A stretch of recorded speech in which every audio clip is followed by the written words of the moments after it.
हमारी बहनों का जो सिंदूर छीना गया था, अपने सिंदूर बढ़िया शानदार नाम देते हुए उनका बदला लिया गया और ये दिखाया गया कि हिंदुस्तान अब किसी से कम नहीं। पाकिस्तान की जो आतंकवादी रणनीतियाँ हैं, जिसकी वजह से माननीय प्रधानमंत्री ने साफ साफ बोला है कि एक ऐसा टाइम आएगा जो आतंकवाद जो पाकिस्तान का है वो पाकिस्तान को ही निगल जाएगा। जिस तरीके से कांग्रेस लगातार मांग कर रही है सर्वदलीय बैठक की और कह रहे कि प्रधानमंत्री नरेंद्र मोदी भी इसमें शामिल हो, क्योंकि वो पहले शामिल नहीं हुए थे, इस पर आप क्या कहते हैं? अब विपक्ष तो हमेशा कुछ न कुछ अनर्गल आलाप करता रहेगा।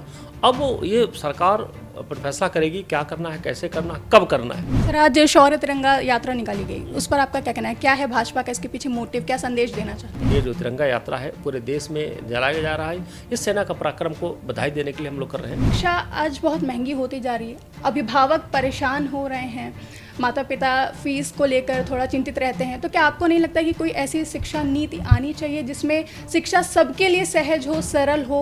अभी इंजीनियरिंग कॉलेज में हमारे हो या पूरे प्रदेश में जितने भी हैं, देश में जितने इंजीनियरिंग कॉलेज है, वहाँ पर 5% सीटें टोटल मुफ्त है, किसी भी जात का हो, किसी भी धर्म का हो। सपा प्रमुख अखिलेश यादव लगातार पीडीए का नारा दे रहे हैं, जिसका फायदा उन्हें लोकसभा चुनाव में मिला भी।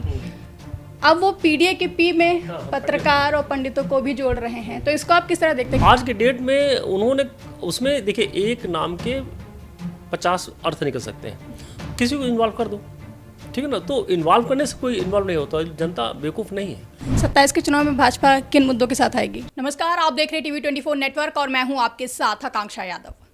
22 अप्रैल को जम्मू कश्मीर के पहलगाम में हुए आतंकी हमले के बाद जिस तरीके से इस आतंकी हमले ने भारत के हर नागरिक के दिल में एक गहरी चोट पहुंचाई थी, उसके बाद विपक्ष समेत भारत का हर नागरिक एक ही मांग कर रहा था कि उन 26 बेकसूर पर्यटकों के लिए इंसाफ की मांग कर रहा था। विपक्ष ने कई बार कहा कि सरकार के हर फैसले के साथ हम खड़े हैं। उसके बाद 6 से 7 मई के बीच में प्रधानमंत्री नरेंद्र मोदी के नेतृत्व में हमारी तीनों सेनाओं ने ऑपरेशन सिंदूर को अंजाम देते हुए पाकिस्तान में मौजूद आतंकियों के कई ठिकानों को तबाह किया, जिसने कहीं ना कहीं पहलगाम से मिले जो जख्म था उस पर मरहम की तरह काम किया। उसके बाद सीज फायर का ऐलान होता है। उसके बाद विपक्ष जो सरकार के साथ खड़ा होता है, उस विपक्ष ने कहा कि हम एक सर्वदलीय बैठक की मांग करते हैं जिसमें प्रधानमंत्री नरेंद्र मोदी भी मौजूद हों और वो पहलगाम हमले से लेकर जो ऑपरेशन सिंदूर था और सीज फायर था, इन सब की पूरी डिटेल दें, जानकारी दें, देश के सामने रखें। इसी मुद्दे पर और ऐसी ही तमाम बड़ी चर्चाओं के लिए हमारे साथ इस वक्त मौजूद हैं सीतापुर से MLC पवन सिंह चौहान जी। सर, बहुत बहुत स्वागत है। सर, विपक्ष की इस मांग पर आपका क्या कहना है? जो विपक्ष सर्वदलीय बैठक की मांग कर रहा है, कांग्रेस लगातार कह रही है कि प्रधानमंत्री नरेंद्र मोदी भी इसमें शामिल हों और वो पूरी डिटेल्स दें, इस पर आपका क्या कहना है? देखिए, आपने पहले भी सुना होगा कि केजरीवाल जी जब हमारा पुलवामा वाला हुआ था और सर्जिकल स्ट्राइक रात में हुई थी, तो सबूत मांग रहे थे। अभी आपने पूरे देश दुनिया देख लिया होगा कि 9 ठिकानों पर नेस्तनाबूद करते हुए 60 आपने गुम्मत के बीच में मिसाइल गिरना, ये अपने आप में बड़ी बात है। तो हमारे जो नौसेना हो, चाहे थल सेना हो, चाहे जल सेना हो, तीनों ने बड़ी भयंकर तैयारी किया था। उस तैयारी का नतीजा ये रहा कि जैसे जैसे ही हमारा एक ही रात में सारी एक साथ में स्ट्राइक करना और स्ट्राइक करने के बाद में वो सटीक निशाना पर पहुंचा करके लगभग 100 जो दुर्दांत आतंकवादी थे, जिन्होंने 26/11 में आतंक फैलाया था, जिन्होंने संसद में कोहराम मचाया था, जिन्होंने पुलवामा में कोहराम मचाया था, जिन्होंने पहलगाम में कोहराम मचाया था, इन सारे आतंकी लोगों के उनके आकाओं को और उनके रिलेशन के जितने भी लोग थे उनको मारा गया। जिसने आपने देखा होगा, सबूत देखा होगा कि जब मारे गए तो मारे जाने के सेकेंड डे उनकी जो फातिया पढ़ा जाता है, वो फातिया में वहाँ का जो सेना प्रमुख थे, वहाँ के जो बड़े बड़े अधिकारी थे सेना के, सरकार खड़ी हुई थी, सरकारी बहुत सारे लोग सरकार के लोग वहाँ पर खड़े, मंत्रीगण खड़े थे। अब कल्पना करें कि आतंकवादी के मरने से वहाँ का ये निश्चित ये स्पष्ट हो गया है कि वहाँ की सरकार, वहाँ की सेना वो डायरेक्ट इन्वॉल्व है, संलिप्त है, जिसकी वजह से उन्होंने खड़े होकर के उनका फातिया पढ़ने के टाइम पर बड़े सर झुकाकर उनको भावभीनी दे रहे थे। ये बड़ा स्पष्ट दिखाई पड़ा। देश को, दुनिया को देख लेना चाहिए कि किस तरह जुड़े हुए हैं। हमारे हमारी बहनों का जो सिंदूर छीना गया था, अपने सिंदूर बढ़िया शानदार नाम देते हुए उनका बदला लिया गया और ये दिखाया गया कि हिंदुस्तान अब किसी से कम नहीं। हिंदुस्तान सीधा हमारी भारतीय संस्कृति है, हमारी भारतीय संस्कृति को हम छेड़ेंगे नहीं और छेड़ेंगे तुम छोड़ेंगे नहीं। उस भाव को अपनाते हुए माननीय मोदी जी ने शानदार तरीके से हमारी सेनाओं ने बहुत बढ़िया पराक्रम दिखाया। उस पराक्रम की वजह से आज पूरा विश्व हमारे हिंदुस्तान की संयम नीति को देखते हुए, हमारे हिंदुस्तान के सेनाओं को देखते हुए सारे हमारे पूरे विश्व हमारे सैल्यूट कर रहा हमारी सेनाओं को। हकीकत में होता क्या है कि हम लोग हिंदुस्तानी हैं, हिंदुस्तान में हम बड़े उदारवादी होते भी, उदारता की वजह से ये जो घटना कभी हम लोग 5-6 साल से बिल्कुल निश्चिंत थे कि वैसी घटना घटेगी नहीं। और वहाँ पर जो पर्यटक स्थल था वहाँ पर उनको 4-5 दिन वहाँ से आना जाना शुरू हुआ था। कुछ वहाँ के जो घोड़े वाले थे वो ज़बरदस्ती लेकर चल देते थे कि चलो और घुमा दें और घुमा दें। बाकायदा वहाँ पूरी तैयारी नहीं की गई थी, जिसकी वजह से घटना घटी। लेकिन इस घटना से ये स्पष्ट हो गया कि पाकिस्तान आज बेनकाब हो गया है पूरे दुनिया के सामने, देश के सामने। और पाकिस्तान की जो आतंकवादी रणनीतियाँ हैं, जिसकी वजह से माननीय प्रधानमंत्री ने साफ साफ बोला है कि एक ऐसा टाइम आएगा जो आतंकवाद जो पाकिस्तान का है वो पाकिस्तान को ही निगल जाएगा। और ये हकीकत है, जब हम सांप पालेंगे तो निश्चित डसेगा, तो एक दिन हमको है ही। तो अब वो दिन दूर नहीं जब पाकिस्तान अपने आप से नेस्तनाबूद होगा। लेकिन सर, जिस तरीके से कांग्रेस लगातार मांग कर रही है सर्वदलीय बैठक की, और कह रही है कि प्रधानमंत्री नरेंद्र मोदी भी इसमें शामिल हो, क्योंकि वो पहले शामिल नहीं हुए, तो इस पर आप क्या कहते हैं? 2 चीज़ बताना चाहूँगा। विपक्ष हमेशा संदेह की भावना देखती है। इन्हीं हमारी माननीय राहुल जी की और विपक्ष की जो हेडलाइनें होती हैं वो पाकिस्तान अपनी टीवी पर दिखाता है, चैनलों पर दिखाता है कि देखिए ये हिंदुस्तान की डिमांड की जा रही है। होता क्या, हमारे विपक्ष के नेताओं को सोचना चाहिए कि यहाँ पर जहाँ पर 26-26 हमारी जो माताओं का जो हमारा सिंदूर जाड़ा गया है, इस भाव को संवेदनशील होना चाहिए कि हमारे हिंदुस्तान की सेना हमारी पार्टी पर थोड़ा संदेह कर रहे हैं, वो सेना संदेश कर रहे हैं। अब कल्पना करें जो सेना संदेह करेगा हम कैसा विपक्ष हो, कैसा इस वक्त हिंदुस्तान को बिल्कुल एकजुट होकर के जो हमारी भारतीय सेनाओं ने किया है, उन सेनाओं के लोगों पर हमको डाउट नहीं करना चाहिए। सबूत दिख रहे हैं, और आज का इंटरनेट का ज़माना है, और सीधा सोशल मीडिया हो, चाहे इंटरनेट मीडिया हो, चाहे पाकिस्तान मीडिया हो, सब साफ साफ दिखा रहे हैं कि उन्होंने किस तरह किया। हाँ, ये जो चाहते हैं वो हमारे मोदी जी, जब टाइम आएगा, अभी आपने देखा होगा जब भी कोई इस तरह घटना घटती है तो मोदी जी आ करके स्पष्ट किया कि क्यों हम लोगों ने उसको संघर्ष मतलब विराम दिया गया है, तो साफ साफ बताया कि क्यों दिया गया। तो हमारा उद्देश्य था कि हम आतंकवादियों को सफा करें, आतंकवादी सफा कर दिया गया। अब विपक्ष तो हमेशा कुछ न कुछ अनर्गल आलाप करता रहेगा। अब ये सरकार अपन फैसला करेगी क्या करना है, कैसे करना है, कब करना है, ऐसा नहीं करेगी। वो कब करना है ये दिन और टाइम सरकार निश्चित करेगी। सर, आज शौर्य तिरंगा यात्रा निकाली गई, उस पर आपका क्या कहना है? क्या है भाजपा का इसके पीछे मोटिव, क्या संदेश देना चाहते हैं? आज हमारी ये सेनाओं का सम्मान है।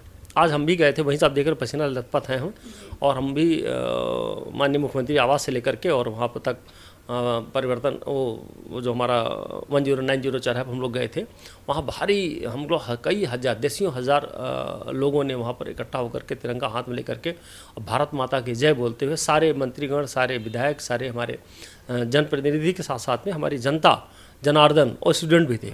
तो सारे लोगों ने एक भाव से भारत माता की जय और गर्व महसूस किया कि भारतीय सेनाओं ने जो पराक्रम दिखाया है, जिसकी वजह से हमारे हिंदुस्तान की संस्कृति और अध्यात्म को बचाते हुए, सनातन हमारा जो हिंदुस्तान है उसको बचाते हुए देखा मैंने कि शानदार तरीके से उन्होंने सारे मंत्री, पहली बार मैं देख रहा था जो मतलब बड़े बड़े बुजुर्ग मंत्री वो भी पैदल चल के बड़े जोशो खरोश जा रहे थे। ये बड़ी बात थी, हमें भी शामिल होने का सौभाग्य प्राप्त हुआ।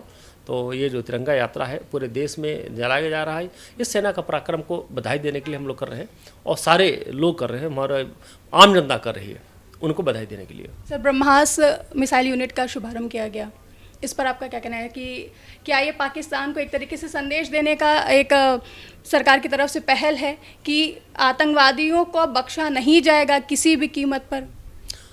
मैं कहना चाहूँगा आपसे कि मैं उसमें भी साक्षी रहा हूँ। मैं ब्रह्मोस मिसाइल जब इसका शुरुआत हो रही थी, उद्घाटन हो रहा था, मैं उसमें शामिल हुआ था, और तीनों कलर देख रहे थे कि इसमें वायु, थल और जल, तीनों की ब्रह्मोस मिसाइल अलग तरीके से बनाई गई, उनको अलग अलग डिस्ट्रीब्यूट किया जाता है, और शानदार वहाँ का पराक्रम देखने को लगा। 200 एकड़ में फैला हुआ है। उनकी सब यूनिट जो है वो भी कम से कम 15 यूनिटें लग जाएंगी, जिसकी वजह से यहाँ पर कई हज़ार करोड़ का बिजनेस होने वाला है। अब हमारा हिंदुस्तान में हमारी जो ब्रह्मोस मिसाइलें बन रही, हकीकत हमारी देशी टेक्नोलॉजी है, वो फॉरेन की टेक्नोलॉजी, चाहे तुर्की की हो, चाहे चाइना की हो, जो बड़े बड़े अपने डींगे हाँक रहे थे, उन सारे डींगों को, हाँकने वालों को नेस्तनाबूद कर दिया और दिखा दिया कि हमारी जो देसी मिसाइलें हैं, जो देसी हमारे ड्रोन टेक्नोलॉजी को मैनेज करने जो 400 था, उसने किसी को भी अंदर परिंदे को पड़ने मारने दिया। हम बड़े गौरवान्वित महसूस करते हैं कि आज उन जो S400 की वजह से आज हम सब लोग सुरक्षित हैं, संरक्षित हैं और दिखा दिया पराक्रम। हमारी जो देसी मिसाइलें हैं, ब्रह्मोस हमारी देसी मिसाइल है और इसमें हमारे रूस हमको सपोर्ट कर रहा है टेक्नोलॉजी के बेस पर। तो मुझको लगता है ये लगभग 5000 किलोमीटर तक ये मार करती है। मैं वहाँ के अधिकारियों से बात कर रहा था, वो कह रहे हैं तो सर ये 5000 किलोमीटर तो हम लोग ऑन रिटर्न देते हैं और टेस्टेड है। हकीकत में ये 8000 किलोमीटर तक ये मार कर सकती है। तो आप कल्पना करें 8000 किलोमीटर बहुत कुछ बचा ही नहीं हमारे। तो इस तरह की हमारी जो देसी टेक्नोलॉजी के हिसाब से वो भी लखनऊ में हमारी जो निर्मित होने जा रही है, जिसकी वजह से हम बड़ी संपन्नता से आयुध में खास करके जो शस्त्र में, अब शास्त्र में पहले थे ही शास्त्र में, अब शस्त्र में भी हम लोग अग्रणी भूमिका निभाएंगे। निश्चित है कि हमारा हिंदुस्तान 2047 तक विश्वगुरु निश्चित बनेगा।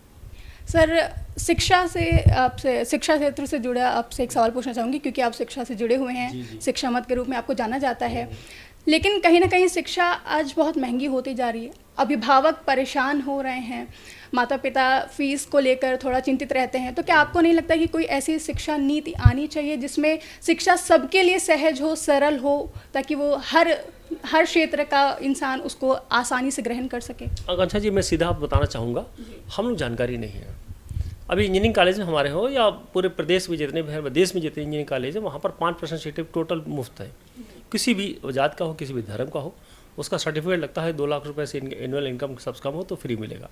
वैसे भी हमारा SC का हो, चाहे पिछड़ा वर्ग का हो, चाहे हमारा सवर्ण का हो, सबके लिए स्कॉलरशिप की व्यवस्था है। बहुत सारे उस स्कॉलरशिप की आहर्ता जब पूरी नहीं कर पाती तो उनको समस्या आती है। और अभी मैं देख रहा था, अभी मैं करीब 38 डिस्ट्रिक्ट में दौरा किया। वहाँ का जो 9 to 12, 9, 10, 11, 12 ये 4 क्लासें होती हैं, ये बेसिक पढ़ाई बच्चे की शुरुआती होती है। मैं बताना चाहूँगा आपसे आकाश जी कि उसमें लगभग 80% बच्चों ने स्कॉलरशिप का फॉर्म ही नहीं भरा। अगर मान लीजिए किसी भी डिस्ट्रिक्ट में 4 लाख बच्चा बैठा हुआ है, 4 लाख बच्चा में मुश्किल से 1 लाख या मुश्किल से 50-60 हज़ार 70 हज़ार बच्चों ने फार्म भरा है, 3-3.5 लाख बच्चों ने फार्म ही नहीं भरा। एटलीस्ट 70% बच्चों ने या 65% बच्चों ने फार्म नहीं भरा। इसका दोषी कौन होगा? कारण यह है कि हम जानकारी नहीं, जानकारी है तो उसको हम लोग अडॉप्ट नहीं करते हैं। तो हमारी उत्तर प्रदेश सरकार हो चाहे भारत सरकार हो, उस पर हाँ हकीकत में ये लोग पर सपोर्ट करते हैं, लेकिन अभी और करने की ज़रूरत है, जागरूक भी करने की ज़रूरत है। और टेक्निकल क्षेत्र में देखा जाए तो हमको ज़्यादा मदद करनी चाहिए, चाहे ITI हो, चाहे पॉलिटेक्निक हो, चाहे इंजीनियरिंग हो।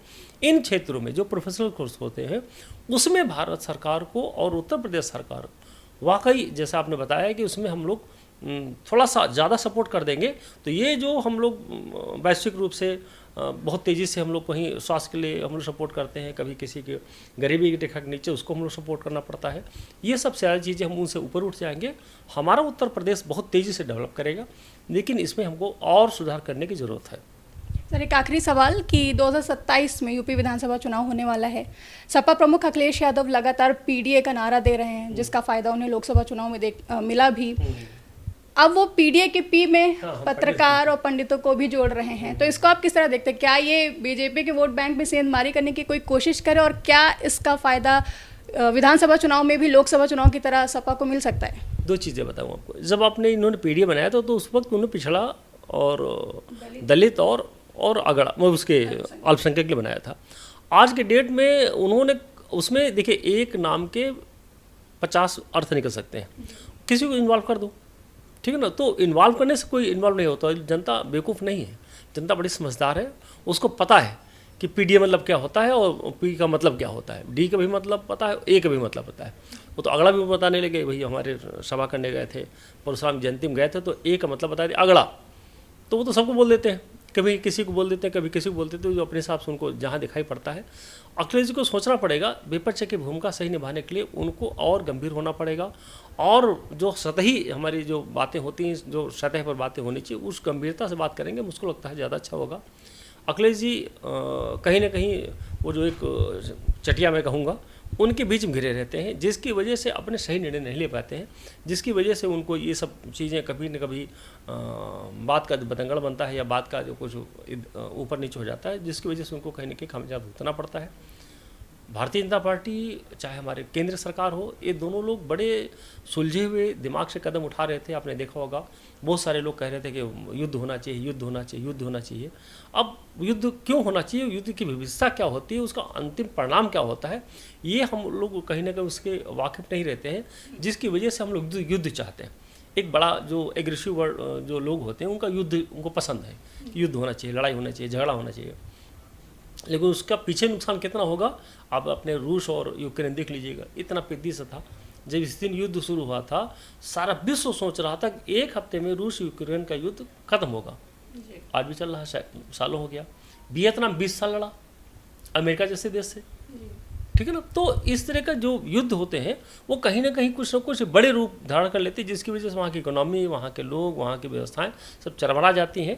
तो युद्ध हकीकत में जैसे माननीय मोदी जी ने सीधा सीधा बोला है कि हम लोग युद्ध को समाप्ति या संधि पर रहते हैं, लेकिन आतंकवाद के दम पर या आतंकवाद के को हम लोग निगलेक्ट नहीं कर सकते हैं। अगर जो आतंकवाद पनपेगा तो युद्ध होगा। और ये एक संज्ञा भी दे दिया, बड़ा वर्ड बोला, जो अभी तक देश आज़ाद होना पहले बोलना चाहिए, तो अभी तक हम लोग नहीं बोल पाए थे, कि आतंकवादी कोई भी घटना वो युद्ध का हम मानेंगे। ये बड़ी बात है कि आतंकवाद कोई भी घटना हमको युद्ध को मतलब आप बढ़ावा देने जा रहे हैं, युद्ध को ही मानेंगे, तो हम युद्ध अपने छेड़ दिया। ये एक बड़ी बात हो गई। तो इसकी वजह से पाकिस्तान अब आगे आतंकवाद फैलाने की हिमाकत नहीं करेगा। मुझको पूरा विश्वास है कि अब आने वाला समय हमारे हिंदुस्तान के लिए बिल्कुल स्वर्णिम युग होगा और हम लोग बहुत तेज़ी से तरक्की करेंगे, चाहे हमारा वैश्विक रूप से हो, चाहे हमारा आर्थिक रूप से हो, चाहे हमारा मानसिक रूप से हो, चाहे हमारा आर्थिक रूप से हो, चाहे हमारा स्पोर्ट्स को लेकर के हो। तो हर क्षेत्र में हम लोग अच्छा कर रहे हैं और आगे भी अच्छा करने की पूरी उम्मीद है। 27 के चुनाव में भाजपा किन मुद्दों के साथ आएगी? शानदार। हम लोग आपने देखा होगा सर्जिकल स्ट्राइक भी किए, आतंकवाद को ख़त्म करेंगे, समृद्धि के लिए काम करेंगे, टेक्नोलॉजी बेस पर काम हम लोग अपन इलेक्शन लड़ेंगे, रोजगार को सृजन कर रहे हैं उसके लिए लड़ेंगे, सनातन को और उस अध्यात्म को और हमारे जो पर्यटन स्थल हम लोग डेवलप करें उसको लेकर के हम आएंगे। जो हमारा इंफ्रास्ट्रक्चर, चाहे हमारा हवाई जहाज़ हो, चाहे रेल मार्ग हो, चाहे जल मार्ग हो, सब पर एक आपने देखा होगा सड़क को जाल बिछी गया, 75 साल बनाम 10 साल। तो जो 75 साल में नहीं वो 10 साल में कर डाला गया। तो हमको लगता है कि हमारा जो विकास है उस विकास के दम पर हम लोगों ने अगले 27 में इलेक्शन लड़ने आ रहे हैं। और एक मैं आपको जानकारी दे दूं कि शानदार तरीके से भारतीय जनता पार्टी रिपीट करेगी। माननीय योगी जी के भाव में एक संत पुरुष हैं, कितनी ईमानदारी से, कितने निर्भीकता से, कितने लॉ एंड ऑर्डर मेंटेन किया है। आप लड़की हैं, आपको पता होगा कि किस संत भाव से आप चाहे रात हो चाहे दिन हो कभी भी कहीं भी आ जा सकते हो। ये अपने आप में बड़ी बात है।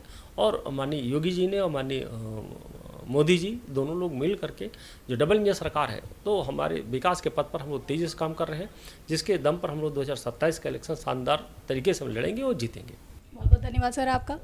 तो ये थे हमारे साथ एमएलसी पवन सिंह चौहान जी, जिन्होंने बताया कि 2027 के यूपी विधानसभा चुनाव में भाजपा किन मुद्दों के साथ आएगी। साथ ही कहीं ना कहीं पाकिस्तान को सीधा एक मैसेज देने की कोशिश की है कि अब आतंकवाद भारत नहीं सहेगा। TV24 के साथ मैं आकांक्षा यादव, कैमरा पर्सन राकेश के साथ।